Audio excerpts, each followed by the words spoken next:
ให้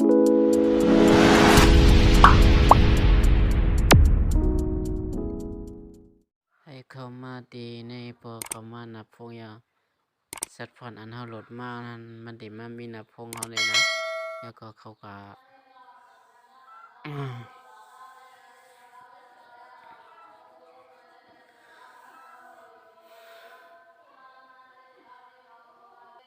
เขามานั้นนะแล้วก็ให้ได้ก็เขาอ่อนดังสุดนี่นะดังในสุดเนี่ยเฮ็ดจำได้กันเนาะเขาก็ได้เฮ็ดจำค่าเฮาหลายค่าแล้วก็มันได้มีในพออ้อยก็เขามันได้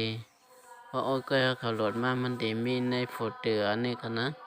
โฟลเดอร์ดาวน์โหลดนี่กันเนาะมันได้มีโฟลเดอร์ดาวน์โหลดตรงนี้กันเนาะได้กันนะ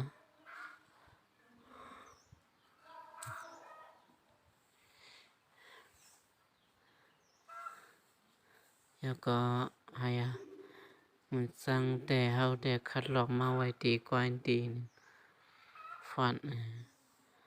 น้ำแดง2นี่172นี่17นี่มัน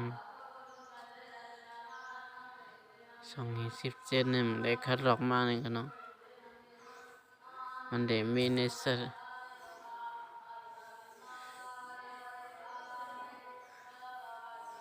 มันได้มีในฟอนต์ในขนาด2นี่17ไอ้ก็ขอให้จำได้ค่ะ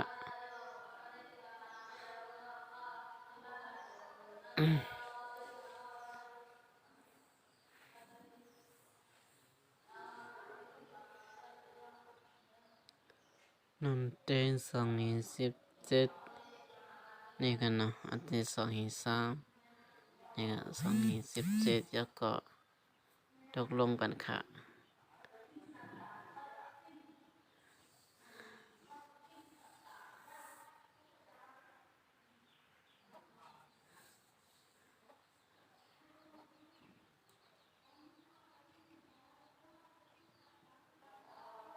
แล้วก็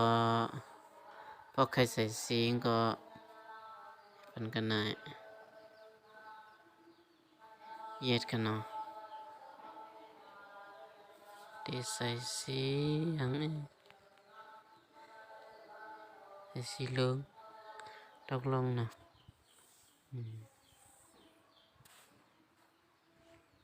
เย็ดแทงเกี่ยวสีก็ใส่สีเนี่ยแล้วก็ให้กดพันกันนะแล้วก็เรียกพันกันนะ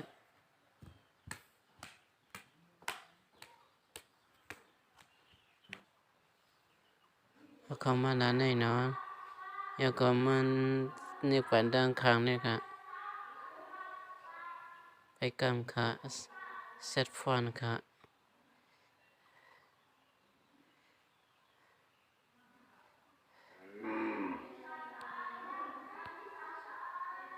ไปกำ1ค่ะอันไหนค่ะเนาะแล้วก็มันเรียกปันดีเขียวๆในทางกำหนึ่ง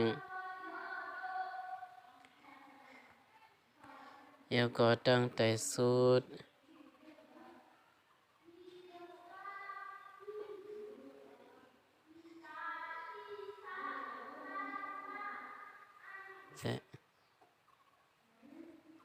แล้วก็ตั้งเหนือสุดค่ะเนาะแล้วก็นำใจความไว้นิดนึงตั้งเหนือสุดนี่แล้วก็มาอินสตอลวันพรมันค่ะเนาะ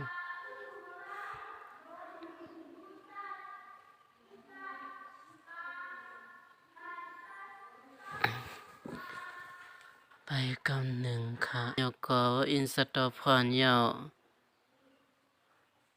เข้ามาตีใน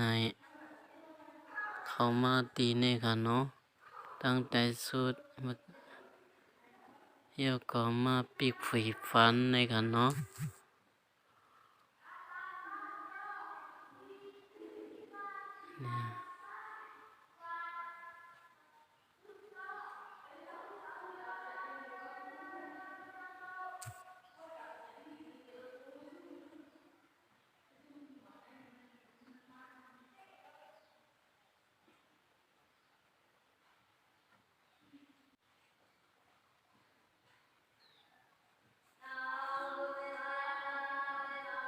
แล้วก็มาปีกฝีปานอันนี้ค่ะเนาะรองรับอักขระนี่ค่ะเนาะปีกแทงปีกยาวแล้วก็ขึ้นมาฝีปานค่ะนี่ค่ะนะตัวลิกและสีมันดีหลากหลายกว่าอย่างในกันในเฮามาด้วยในเฟซบุ๊กซ้อมกัน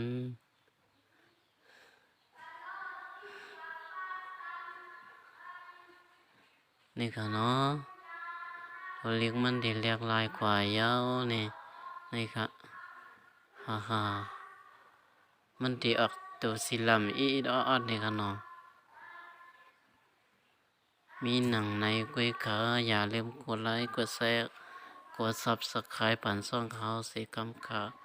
ที่มีคลิปวิดีโอใหม่ๆมาสอนนี้ได้ก็ค่ะดังนำดังลายอยู่ค่ะไม่สงค่ะ